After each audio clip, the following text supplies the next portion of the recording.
We are back with another car, another day, another migraine. So today's pretty hot actually. I'm looking at my cooling fan and it's showing 95 degrees, and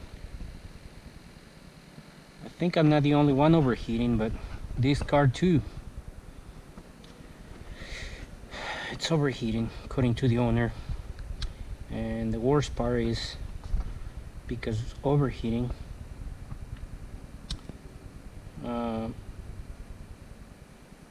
the air conditioning is not working. I guess the PCM will disable the air conditioning because, you know, it's overheating, obviously. According to my scan tool, stop start not equipped. Automatic, yes. According to my scan tool,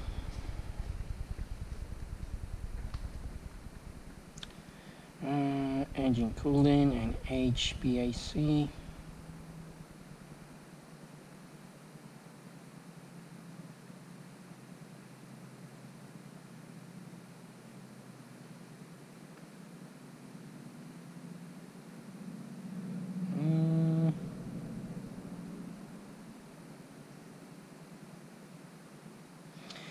According to my scan tool, our ECT sensor, which is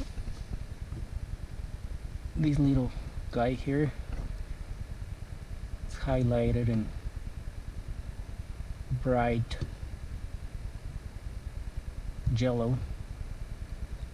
According to this guy,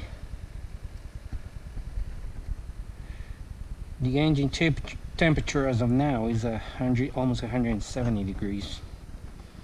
But you know what? It's not 170 degrees. Not the engine temperature. Because we have another one right here.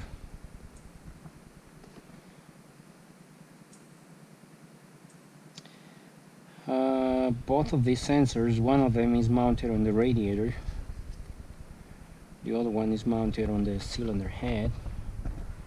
That one. Okay. Well, this guy here is telling me that the engine is about 170 degrees, and that other one down there, I don't know if you guys can see it, but that one says is 91. This car is acting up really bad. Let's see, we're gonna read codes, see what we got.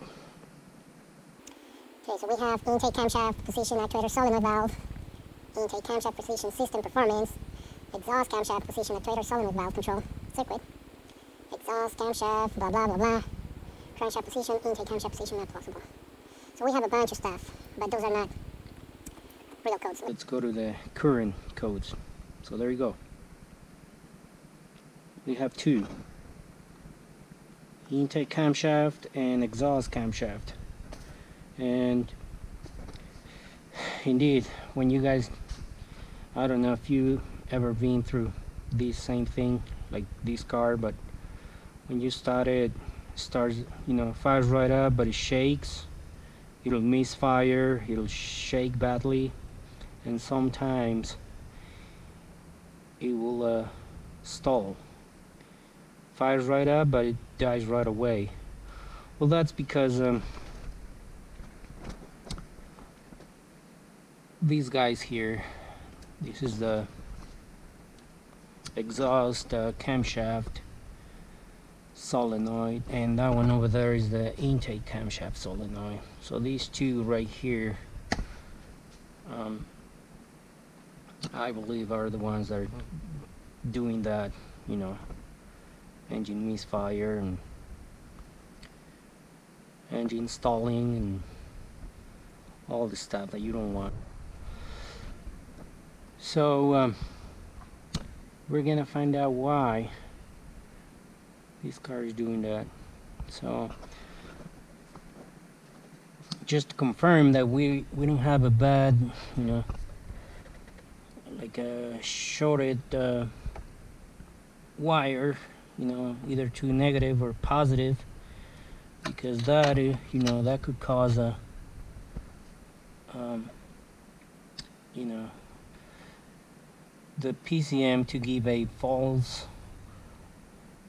or the PCM will give us a false reading if these wires, these two wires that go to the coolant temperature sensor, you know, if they're rubbing against each other, or rubbing against the head, or rubbing against another wire that is got positive voltage.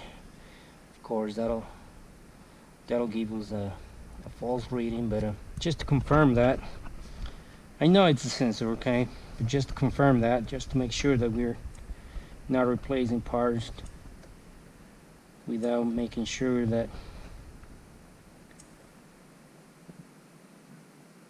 they are indeed not good. So we have 168, almost 169 degrees on our sensor. I'm gonna disconnect the sensor and see what happens. So you pull on that plastic part.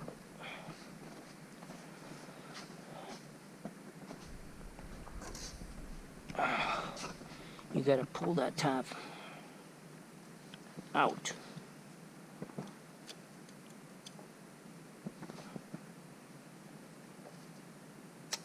Like so. And then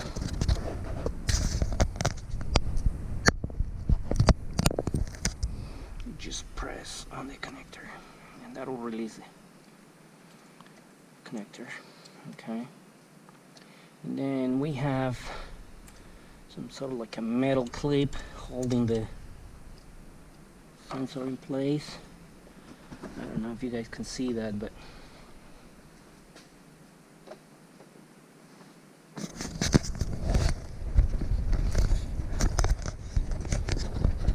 I'll grab my camera. It's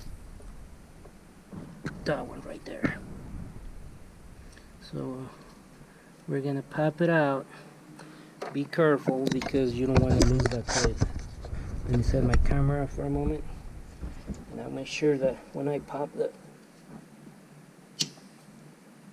metal retainer, better hold it myself, because it's gonna come out and fly away. Sure don't want to lose that. So be careful. You guys are gonna swap the sensor. Place it. You don't want to lose this metal clip. So once you grab it, see, it's this one right here. Now you gotta remove the intake. I'm sorry, not intake. Come on, you gotta drain the coolant.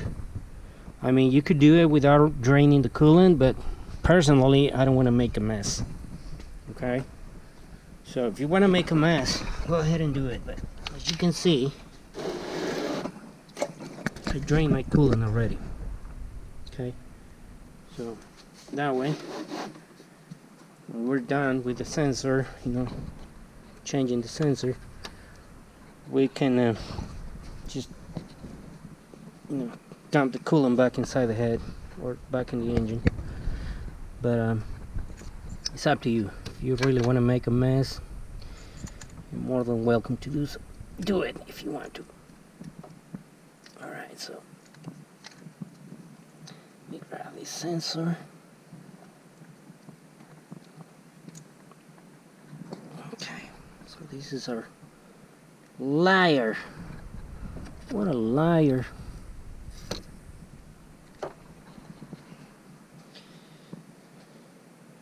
Now, what would be the reading if we disconnect this sensor, or the connector, the electrical connector at the sensor?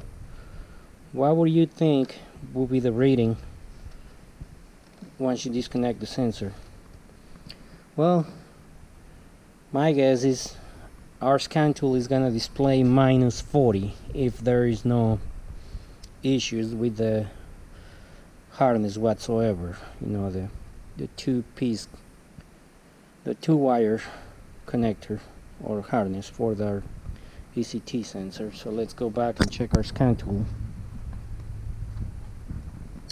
Yes, you see we have -40, so our PCM is, you know, it's okay, and our sensor, our harness for our ECT sensor is not shorted to power or ground. Otherwise we would still have a different reading than -40. So I think we're good on that. We're gonna replace that with this sensor from GM. I wouldn't recommend you buying another sensor from, or buying a sensor from, you know, auto parts, aftermarket. It's just too risky. Sometimes you buy those pieces, those parts, and they're garbage. They don't work properly. So you don't wanna buy something from those places. You could just buy it from GM, and the best part is it's about the same price from GM and the same price from places like AutoZone, O'Reilly's. So I think it's just better to buy OE rather than aftermarket. So we're gonna put that sensor back. Come on, get in there. Push it. Play with it.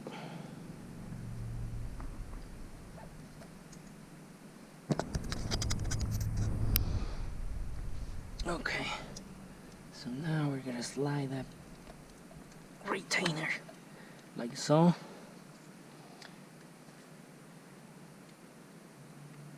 And then just connect our electrical.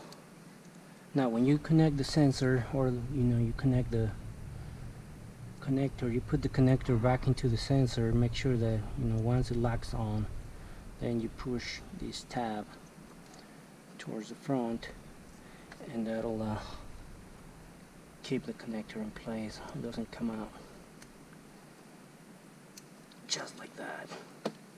And then you push like that. Okay. So let's see if our sensor, our new sensor, is still lying to us. Not anymore. As you can see, guys, it's giving us a rating of about 95 degrees, 93, which is, based on the radiator, it's about the same. So we're good on that.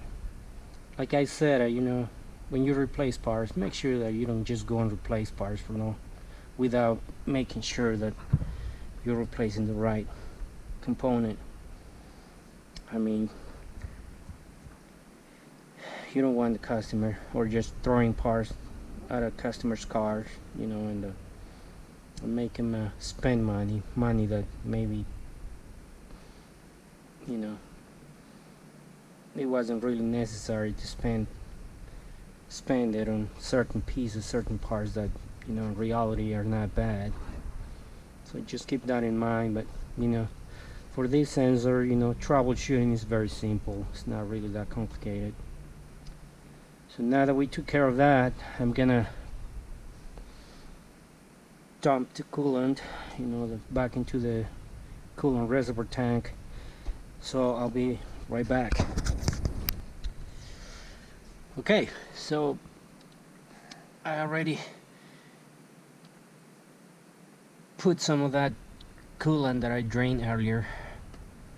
It's already inside the reservoir, so we just have a little bit of left.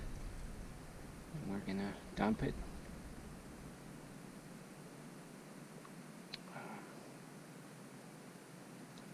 That way we can run the engine or start the engine, and we can go ahead and check and read data from these two pieces. Anyhow, now we're gonna, I guess, start the engine, and let's see what is going on with the variable valve timing system. And you know, like I said, these two guys right here, they have a lot to do with that. And according to the scan tool, the codes that we're getting are related to those two pieces on top of the head. So now that we have our coolant back in its place, I guess now it's safe to have our engine running without overheating, because there's no coolant.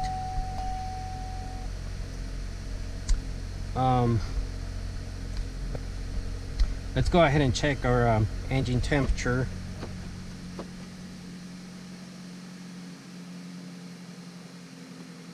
So, you know, the temperature is gonna rise a lot faster on the cylinder head or the engine than the radiator, and the reason why is because we have a thermostat. So that thermostat is right now the engine is basically, you know, the car hasn't run the whole day, so the engine is, you know, is not hot. But if you see it, you know, if you pay attention to these two readings,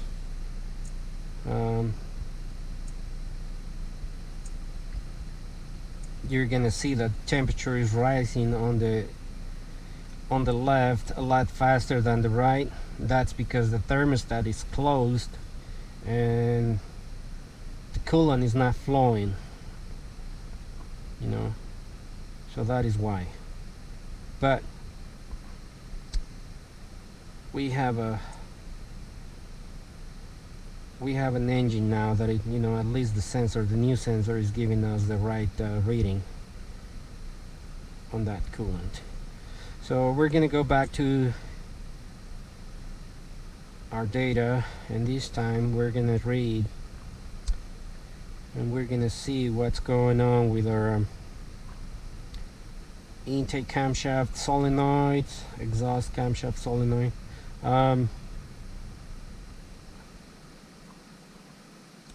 Where is it?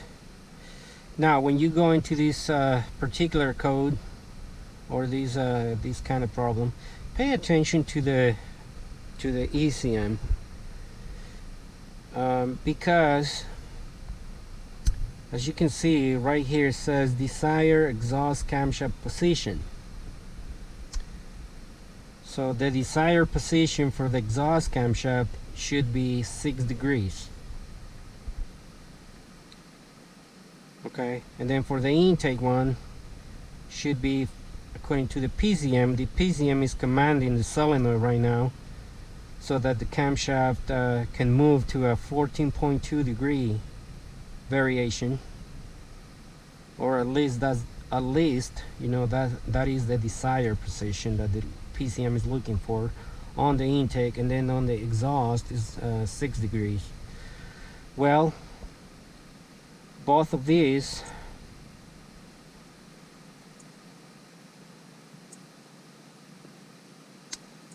if you look closer, it's at 0. Okay, so we have a problem there, because this one should be at 14 degrees and this one right here on the right or the left should be at 6 degrees, and it's not moving. You know, when you step on the accelerator,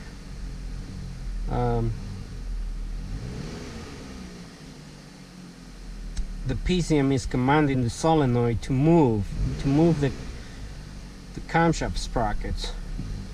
You know, desire 16, 7, 22 on the right, but it's at 0.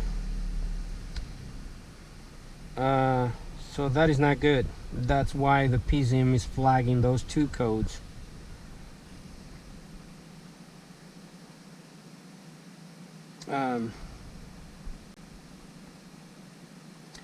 These two right here on top, the intake camshaft position actuator solenoid and exhaust camshaft position actuator solenoid. Now we're gonna shut the engine down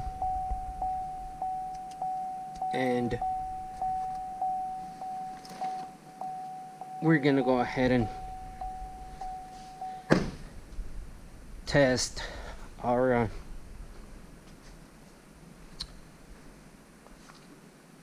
solenoids. So let's go ahead and remove our connector, just like that. And there is an easy way to test or make sure that the PCM is not our problem, okay? Because our PCM has a driver. You know, of course we have battery voltage on one of these wires, and then we have a ground provided by our ECM. But the easiest way to test for a broken wire, for a shorted wire, a bad driver inside the PCM that is not grounding our solenoid, the easiest way is this one, okay? You grab a noise light, make sure that you don't damage the terminals on the connector side, because that would be a bad idea. You don't want to damage the terminals. Since we already disconnected the connector for our exhaust camshaft solenoid, we're gonna go into this one, and then some machines will just give you the instructions, you know, it'll tell you what to do from there. So we have our buttons for on and off, so let's command the solenoid to the on and see what happens. There you go. Our PCM is good. Our PCM is sending the ground for the solenoid. We have power, of course, because, you know, otherwise it wouldn't light up that noise light. Okay, so we don't have a broken wire, we don't have shorted wires, you know, shorted to power, shorted to ground, and we don't have a bad PCM. So we're gonna do the same with the other solenoid. So we need to exit out of there, because I think the PCM will allow you to command the solenoids one time. After that you have to completely exit out of there. So let's go ahead and disconnect our other solenoid. Now we're gonna pull our noise light out of the exhaust camshaft and put it on the intake camshaft solenoid connector, just like so. And we're gonna command our scan tool again and see what happens. Okay, there you go. That one is good too. Now if you connect the noise light into the connector and then it comes on right away, then you have a problem there. Either a bad PCM or you have an issue with the wires. But as you can see, it only comes on, the light bulb lights up every time you actuate or command the PCM to ground this solenoid. So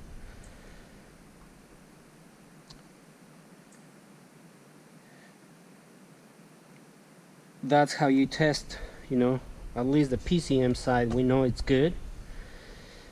Now we're gonna move into this actual part. So we're gonna remove it. Okay, so what you do is you remove that 10mm bolt. Okay, just like so. Then set your flashlight so that we can get a better view of this part. And then you twist. It's pretty hot, so twist it, you know, turn it up and down, and then pull, and that will release the solenoid eventually. And then we have an oil leak. So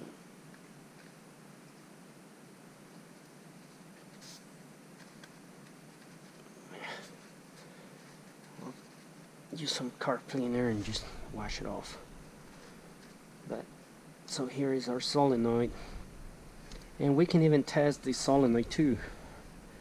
How you do it? Well, you know, this is an electrical part, and it's functional whenever you apply battery voltage. You know, it's got two terminals, so one is ground, you know, one terminal is for our ground and the other one is for our ignition feed. So we can test it too. How we do it? Well, that's easy. Just grab one of these. Okay, and I'll try to show you guys how to put this terminal all the way in this alligator clip. But like that. I don't know if you guys can see it. Really, it's too dark in there. Okay, so there you go. And since we have our ground right here, you know, just put it like that, and then with the tip of the tester, we're gonna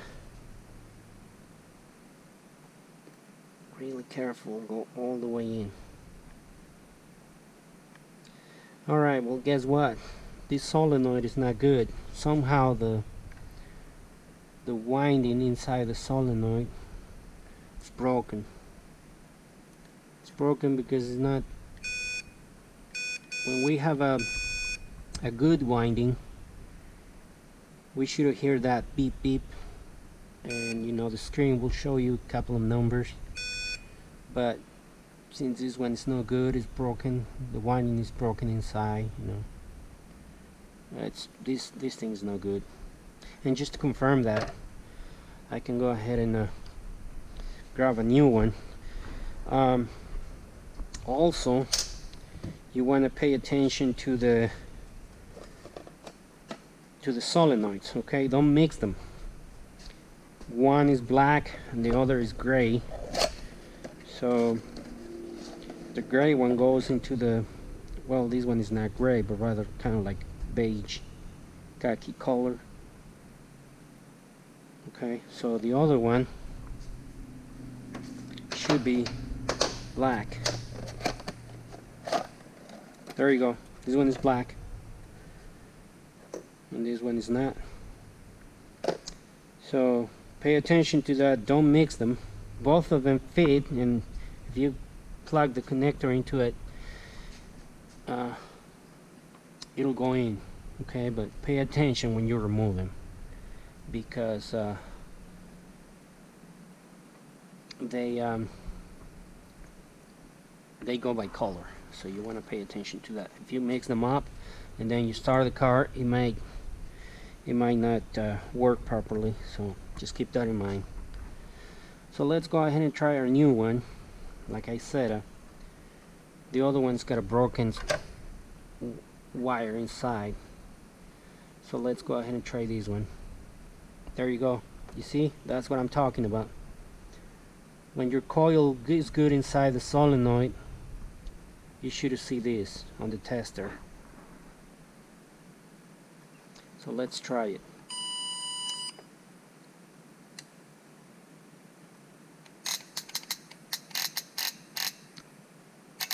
Oh yeah, this is how a good solenoid should sound.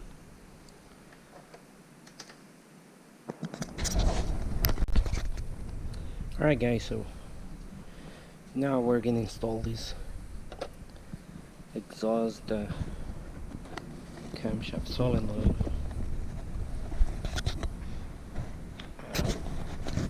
We already tried the other one. it's no good, so we're gonna replace it with this original part from GM. They even come with a new bolt.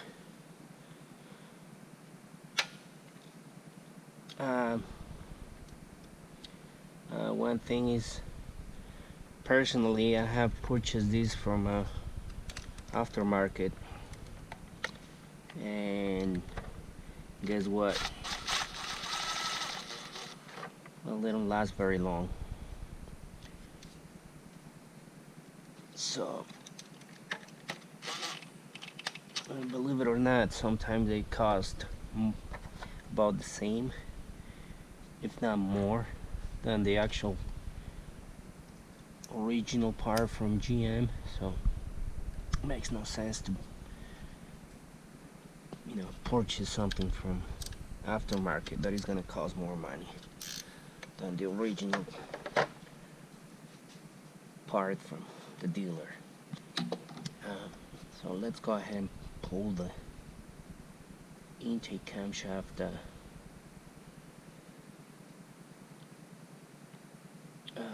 solenoid.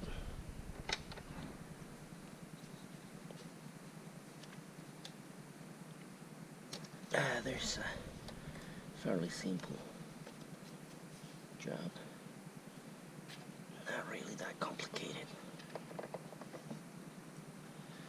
And we're gonna test this one out just to see what's going on with this one, because since we had trouble codes for each one, we're gonna test it, see what's going on with this one. The other one had an open circuit, and this one right here goes like that, and I don't even know if you guys can see it, but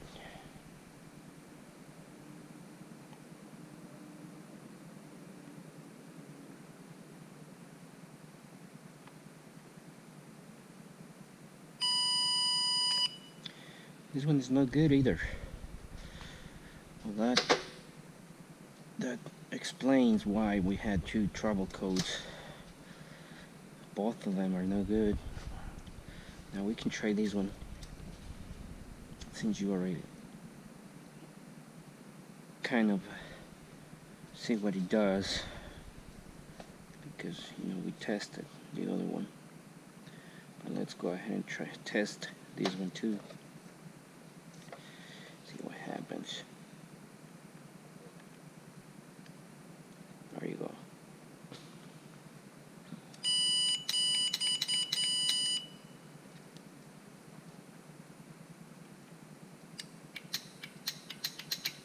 That's what a new one should do. So both of them are no good. Let's go ahead and put it on.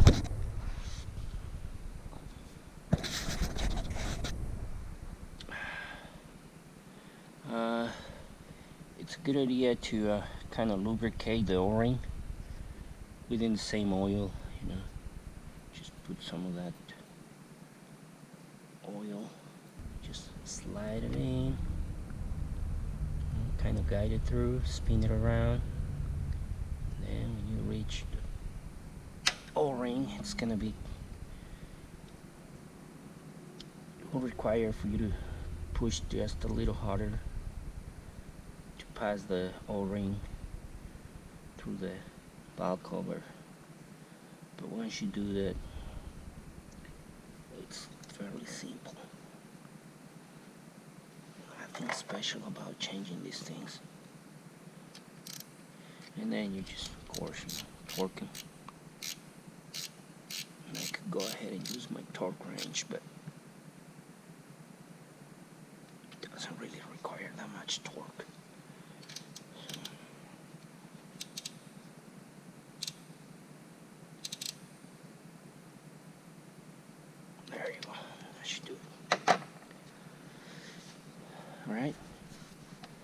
So now that we got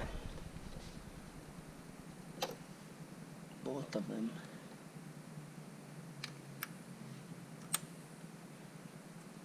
don't forget to push this locking tab. Come on, there you go. I guess that'll prevent the connector from coming off the solenoid. I don't know why they had to use that, but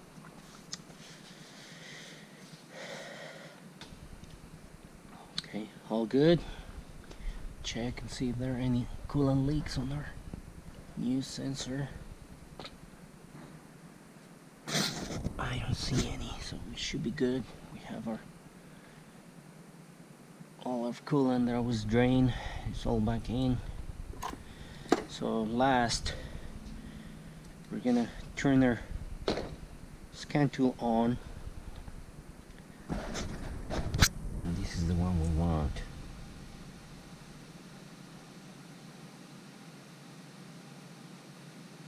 Intake camshaft position command, exhaust camshaft command.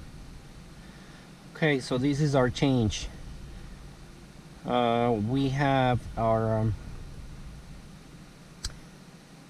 desired camshaft position versus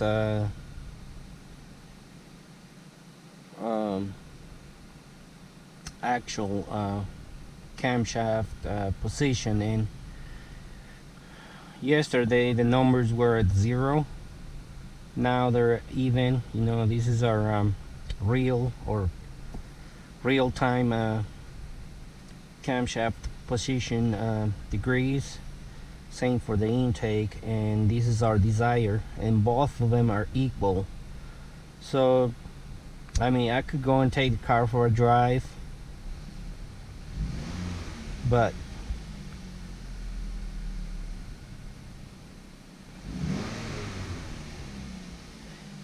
it looks like we solved the problem. Yep, we fixed this thing.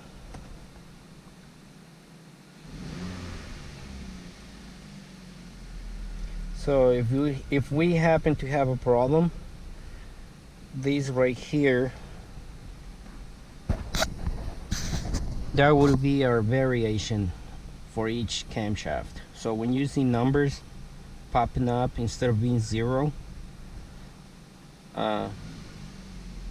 that means there is a problem with either the solenoid or the actuator, you know.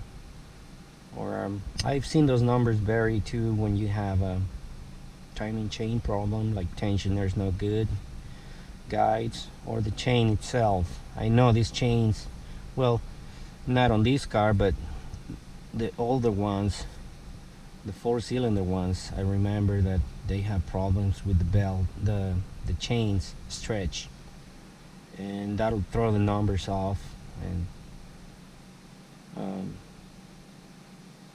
you know, cause all these problems and turn the light on. But I think we fixed it. We're gonna cut the video here. If you find my videos useful, please give a thumbs up. Once again, this is Efren at Evolution Diagnostics. I'm out.